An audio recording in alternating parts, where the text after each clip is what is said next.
Bonjour à toutes et à tous, et surtout à tous, mais surtout aussi à toutes pour une fois. Je voudrais expliquer la différence qu'il y a entre la communication masculine et la communication féminine à travers les messageries textes. Il faut savoir que le premier texto a été envoyé en 1992, et en fait on n'avait jamais prévu que ça exploserait comme ça. Avant, un texto en France, ça coûtait 1,60€ ou 1,30€ pour 160 caractères, donc il fallait vraiment être... voilà. Je dirais que l'ancêtre du texto, c'est en plus du courriel qui est apparu en 1965. En France, il y avait aussi le Minitel, mais en fait, qui était un réseau totalement nul à chier. Un réseau bien français, bien pourri, qu'on utilisait d'ailleurs pour avoir le téléphone rose. 3615 My Life. Et je dirais que l'autre ancêtre du SMS, ça devait être le télégraphe. Et avant ça, il y avait la lettre, l'épistolaire, qui a duré très longtemps, en fait.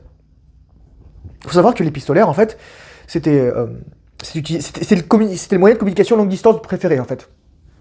Avant c'était sur papier, et avant ça c'était sur tablette, et avant ça c'était sur de la cire, et avant ça c'était sur du papyrus, etc. Mais on devait bien s'exprimer en fait. Et c'est une faculté qu'on a perdue aujourd'hui. Déjà parce que moi je fais partie des dernières générations à avoir pris les cours en fait, lorsque j'ai fait mes études supérieures, au stylo. J'écrivais mes dissertations au stylo. J'écrivais, lorsque j'ai passé le concours de l'école spéciale militaire Saint-Cyr, j'avais mal à la main à force d'écrire. Et donc moi j'avais pas de correcteur orthographique. Donc j'étais obligé de savoir bien écrire. Et s'il y a un trait qui est masculin, c'est la capacité à savoir bien écrire. Moi je considère qu'un mec qui sait pas écrire, en fait il respecte pas son interlocuteur. Il respecte pas son interlocuteur. Il se respecte pas lui-même, il respecte pas sa langue, il respecte pas son interlocuteur, il respecte pas en fait les règles de convention, etc. Donc si tu veux être un mec respecté, moi je vais te dire, oui t'es peut-être dyslexique, etc. Mais dans ce cas-là, fais le travail nécessaire. Trouve-toi un orthophoniste ou un orthographiste, tout ce que tu veux, mais écris bien. On a tous des excuses. Moi, je connaissais une fille qui me racontait, elle mettait des barres au P. Tu sais, t'écris ton P là, tu mets une barre, parce qu'elle confondait les P et les Q, les B et les D, les T et les je sais plus quoi, le machin, enfin c'était le bordel quoi, et les L. Enfin, tu vois, ok, il y a des gens qui ont vraiment pas de facilité, mais fais un effort, je te prie. Parce que, comme on est comme on est sur SMS, etc., on a des correcteurs orthographiques. En plus, maintenant, les téléphones sont relativement intelligents. Avant, il y avait le T9 en plus. Je sais même pas comment les gens ils faisaient pour écrire sur T9. Moi, je pense que je suis passé un petit moment par là. Mon premier téléphone, c'était un Alcatel. Il avait une antenne. Et c'était le WAP à l'époque, l'Internet. C'était en 2003. Je l'ai eu parce que je suis parti en Espagne. Voilà. Mais c'est ça. Et je me souviens, le mec qui était dans ma chambre, il s'appelait Julien. Je me souviens même de son nom. Franchement, c'était un loser. Je le dis tout de suite. Moi, j'étais un gros loser. Mais lui, c'était un loser. En fait, il voulait jouer la racaille, en plus. On avait 13 ans, quoi. On était débiles mentaux. En plus, physiquement, il était pas très joli. Je dois l'avouer, quoi. Je sais pas à quoi il ressemble maintenant. Je ferais que je fasse une petite recherche, mais voilà. Bon, bref, tout ça pour dire que la seule raison pour laquelle j'avais un téléphone, c'était vraiment pour écrire à ma mère, pour lui dire que ça allait bien, etc. Ou l'appeler. Bon, bonjour le prix de l'appel, 5 francs ou 5€ l'appel, voilà, quoi. Mais c'est ça, moi je fais partie encore de la génération, je suis né avec un ordinateur, mais je suis pas né avec une tablette ou avec un smartphone, etc. Moi je trouve que les enfants qui ont des smartphones, c'est une tragédie en fait. Et pourquoi c'est comme ça? Parce qu'il y a une manière masculine, une manière féminine d'écrire. La manière masculine, c'est la manière d'aller droit au but. Un homme, il va droit au but. Un homme, il dit ce qu'il pense. Moi là par exemple, je vais donner un exemple. J'ai envoyé un message de bonne année à une amie, et elle m'a envoyé un message super long, audio, pour me dire « Ah, j'ai fait un truc qui lui a déplu. » Et vraiment, j'ai fait de la merde, je l'admets. Et je dis « Bah écoute, j'ai fait de la merde, je m'excuse pour le final. » Voilà. Et en fait, limite, j'ai envie de mettre fin à notre je sais pas, amitié ou notre relation qu'on avait semi-professionnelle, parce que c'est mon ancienne collègue. Parce que j'ai fait de la merde, et j'assume complètement en fait.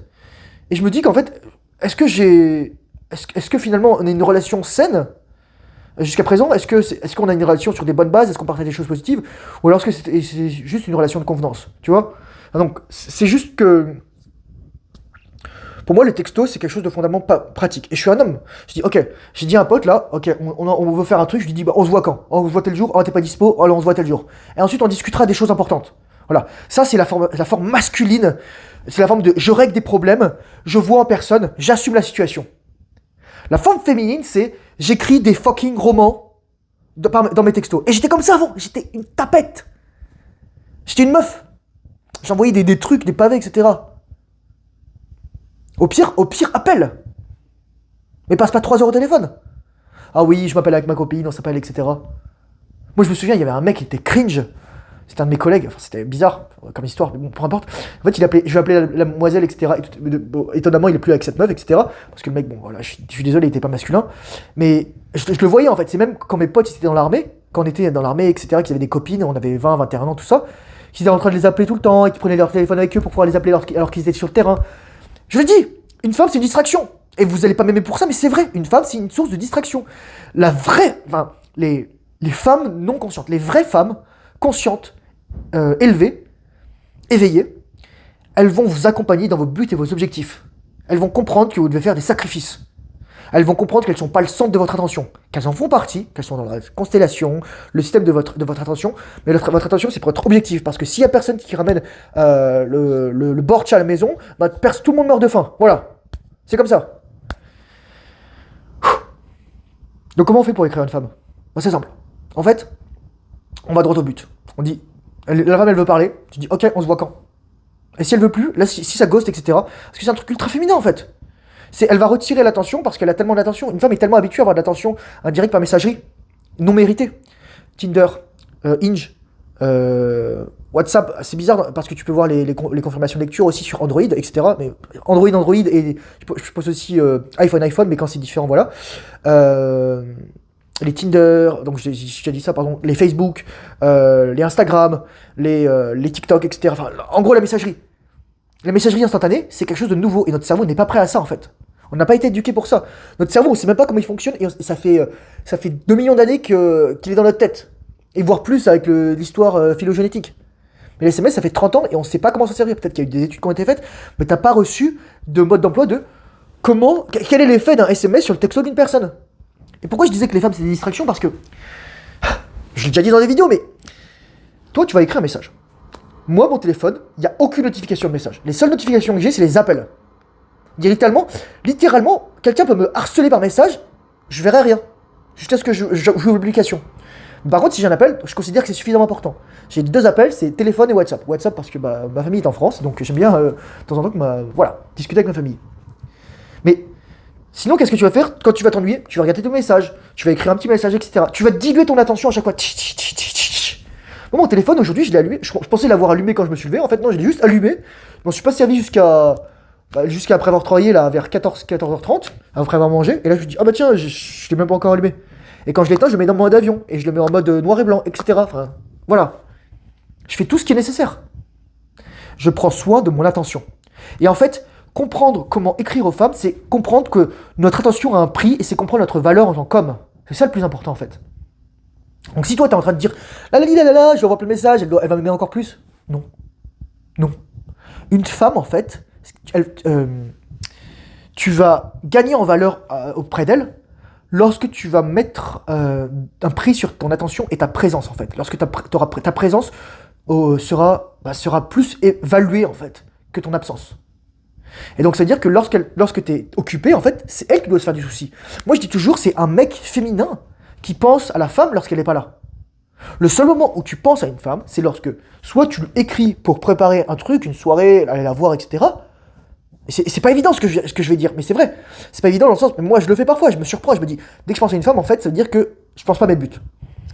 Ou soit quand t'es avec elle. Et quand t'es avec elle, toute ton attention est tournée vers elle. Et c'est pour ça que je dis c'est important de méditer pour être présent. Par exemple, ce matin, c'était 25 minutes de méditation. Je vais pas rajouter plus de trucs, j'ai pas grand chose à dire sur ça. C'est juste pour te dire que ne tombe pas dans le travers en fait. Et c'est facile de briller par rapport aux autres hommes et de devenir un homme à ce niveau-là. Rentre pas dans ces jeux en fait. Parce que dès qu'une femme commence à te harceler de messages, en fait, elle veut te faire rentrer dans son jeu. Et elle s'en rend même pas compte en fait. Elle se rend pas compte de tout ça. Donc moi, mes messages, ils font 3 lignes.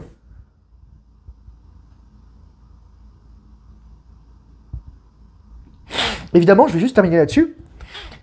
Il y a des circonstances particulières, mais bon, qui sont pas forcément saines. C'est lorsqu'on va être sur une application de rencontre, mais même si on est sur une application de rencontre ou un truc comme ça, un peu délicat. Dire créer un rapport par message avant de rencontrer la personne. Mais encore une fois, les émotions peuvent pas passer, je l'ai dit. Donc, te prends pas la tête en fait. Dis juste, moi, on va te rencontrer, on discutera quand on se verra. C'est sûr que on peut essayer de vêter la personne, et en fait, moi, comment je vais vêter la personne? Je vais regarder en fait comment elle écrit, je vais regarder son vocabulaire, je vais regarder son orthographe, je vais regarder son ton, etc. Il y a beaucoup de choses qui peuvent passer par l'écrit si on prend le temps d'écrire en fait. Sur ce, courage, force et honneur. Discipline fait le travail difficile, surtout lorsque tu n'as pas envie. Ne sois pas accro à ça, ne sois pas accro à l'attention féminine. Discipline, bonne rétention séminale. Et on se dit à très bientôt dans une prochaine vidéo. Au revoir.